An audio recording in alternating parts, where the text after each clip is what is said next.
Hi குட்டீஸ். ஆச்சி ஒரு குட்டி கதை சொல்ல போகிறேன். ஒரு பெரிய கோடீஸ்வரர், பெரிய ரிச்மேன், பணக்கார ஒருத்தர் இருக்கார். அவருக்கு நிறைய பெரிய பங்களா, வீடு, காரு, தோட்டம், நிறைய சர்வெண்ட்டு, நிறைய பேர் இருக்கிறாங்க. அவருக்கு என்னென்னா கண்ணு வலி பிரச்சனை. கண்ணு வலி, பயங்கரமான கண்ணு வலி. என்ன ட்ரீட்மெண்ட் இருந்தாலும் அவருக்கு கண்ணு வலி போகவே இல்லை. அவர் ஊர் உலகத்தில் இருக்க எல்லா டாக்டரையும் வர வச்சு பார்க்குறாரு. அவங்களும் மருந்து கொடுக்குறாங்க, கண்ணில் மருந்து ஊற்றுறாங்க. இருந்தாலும் அவருக்கு கண்ணு வலி குறையவே இல்லை. அவருக்கு ரொம்ப அந்த பெயினாக இருக்கும்ல, கண்ணு வலினா ரொம்ப அப்படி வலிச்சிட்டே இருந்தால் விண்ணு விண்ணுன்னு வலிச்சா ரொம்ப கஷ்டமாக இருக்கும்ல. அப்படி இருக்கும்போது அந்த ஊருக்கு ஒரு ஜென் குரு வரார். அந்த ஜென் குரு யாருன்னா ரொம்ப டேலண்டானவர். அதாவது உடம்புல இருக்க நோய், மனசில் இருக்க நோய் எல்லாத்தையும் அவர் க்யூர் பண்ணிடுவாருன்னு சொல்லிட்டு அங்கே அவருக்கு ஒரு நியூஸ் வருது, ஒரு தகவல் வருது அவருக்கு. யாருக்கு? கோடீஸ்வரருக்கு. ஆகா, அந்த மாதிரி டேலண்டானவராக அந்த ஜென் குரு. ஆமாங்க, உடம்புல என்ன நோய் இருந்தாலும் ட்ரீட்மெண்ட் பண்ணி சரி பண்ணுறாரு, மனசு நோய் இருந்தாலும் சரி பண்ணிடுறாரு அப்படின்னு அங்கே மக்கள் சொல்கிறாங்க. உடனே இவரும் கிளம்புறார். கிளம்பி ஜென் குரு போய் பார்க்குறாரு. அவருக்கு வணக்கம் சொல்லிவிட்டு அவரோட பிரச்சனையெல்லாம் சொல்கிறார். ஆனால் ஜென்குரு அமைதியாக கேட்டுட்டு என்ன சொல்கிறாருன்னா, நீங்கள் இணையிலேருந்து பச்சை கலர் மட்டும்தான் பார்க்கணும், க்ரீன் கலர் மட்டும்தான் பார்க்கணும். அதனால இன்னையிலேருந்து பச்சை கலர் மட்டும் பாருங்கள், உங்களுக்கு கண்ணு வலி சரியாக போயிடும் அப்படின்னு சொல்கிறார். உடனே இவர் கோடீஸ்வரர் பணக்காரில் வேகமாக வர்றார் வீட்டுக்கு. வேலையாட்கள் எல்லாம் கூப்பிட்டு செவரு எல்லாத்துலேயும் க்ரீன் கலர் பெயிண்ட்டு, கதவு எல்லாம் க்ரீன் கலர், ஸ்க்ரீனை போட்டு பெட்டு அவர் பார்க்குற எல்லாமே பச்சை கலர். வெளியே அவரோட காரு, அவர் யூஸ் பண்ணுறது எல்லாமே பச்சை கலராக்கி வச்சாச்சு. அவர் எல்லாமே க்ரீன் கலராக இருக்குது. அவரை சுற்றி எல்லாமே க்ரீன் கலராக இருக்குது.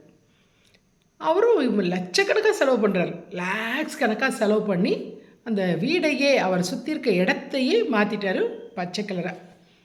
அப்போ ஒரு நாள் ஜென்குரு அந்த சைடு வரும்போது இவர் நம்மகிட்ட வந்தார். இவர் எப்படி இருக்கிறாருன்னு போய் பார்க்கலான்னு சொல்லிட்டு அவர் பங்களாக்குள்ளே போகிறார். பெரிய வீடு, அரண்மனை மாதிரி பெரிய வீடு. அவர் வீட்டுக்குள்ளே போகிறார். அப்போ 2 காவலாளிங்க, செக்யூரிட்டி 2 பேர் நிப்பாட்டுறாங்க. நிப்பாட்டிட்டு அந்த குரு மேலே க்ரீன் கலரை தண்ணியை ஊற்றி விட்றாங்க, பச்சை கலரில் தண்ணியை ஊற்றி விட்றாங்க. அந்த குரு ஃபுல்லாக க்ரீன் கலர் ஆகிட்டார். உடனே குருக்கு புரிஞ்சிட்டு அவர் சிரிச்சுக்கிட்டே என்ன செய்கிறாரு, உள்ளே வரார்.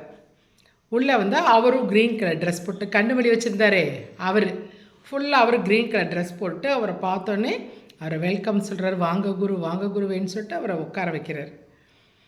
உடனே பார்க்குறாரு. பார்த்தா எல்லாமே க்ரீனாக இருக்குது, செவரு எல்லாமே க்ரீனாக இருக்குது. உடனே இந்த கோடீஸ்வரர் சொல்கிறாரு, குருவே எனக்கு கண்ணு வலி கொஞ்சம் பரவாயில்லாமல் இருக்குது, கொஞ்சம் நல்லாயிடுச்சு கண்ணுமே. லட்சக்கணக்காக செலவு பண்ணி எல்லாத்தையும் பச்சை கலராக மாற்றிட்டேன், வீடு அவ்வளோத்தையும் க்ரீன் கலராக மாற்றிட்டேன், எனக்கு இப்போ கண்ணு வலி கூட நல்லாயிருக்கு அப்படின்னு. உடனே குரு சொல்கிறாரு, நீங்கள் இப்படி லேக்ஸ் கணக்காக லட்சக்கணக்காக செலவு பண்ணி இவ்வளோ மாற்றினதுக்கு ஒரு 200 ரூபாய்க்கு ஒரு கண்ணாடி வாங்கி போட்டிருக்கலாமே அப்படின்னு சொல்கிறாரு. ஒரு 200 ரூபாய்க்கு ஒரு கண்ணாடி வாங்கி போட்டால், ஒரு க்ரீன் கலர் கண்ணாடி பார்க்குறதெல்லாம் பச்சையாக தானே தெரியும், எதுக்கு லட்சக்கணக்காக அப்படி செலவு பண்ணியிருக்கீங்க அப்படின்றார். அப்புறம்தான் அந்த கோடீஸ்வரர் துரிதாட, ஆமாம் இல்லை, நம்ம ஒரு 200 ரூபாய்க்கு கண்ணாடியை வாங்கி போட்டிருக்கலாமே அப்படின்னு அவருக்கு தோணுது. அதாவது நம்மளை பார்க்குற பார்வை நல்லா இருக்கணும். உலகத்தை மாற்ற முடியுமா? உலகத்தெல்லாம் மாற்ற விட்ட காசு இருந்துச்சு, எல்லாத்தையும் பச்சை கலரை மாற்றிட்டார். உலகத்தை மாற்ற முடியுமா? மாற்ற முடியாது. நம்ம பார்க்குற பார்வையை தான் மாற்றிக்கணும். இந்த ஒரு குட்டி கதையிலேருந்து இதுதான். நம்மளை பார்க்குற பார்வை நல்லா இருந்தால் எல்லாமே நல்லதாக தான் இருக்கும். எண்ணங்களும் அப்படி தான்.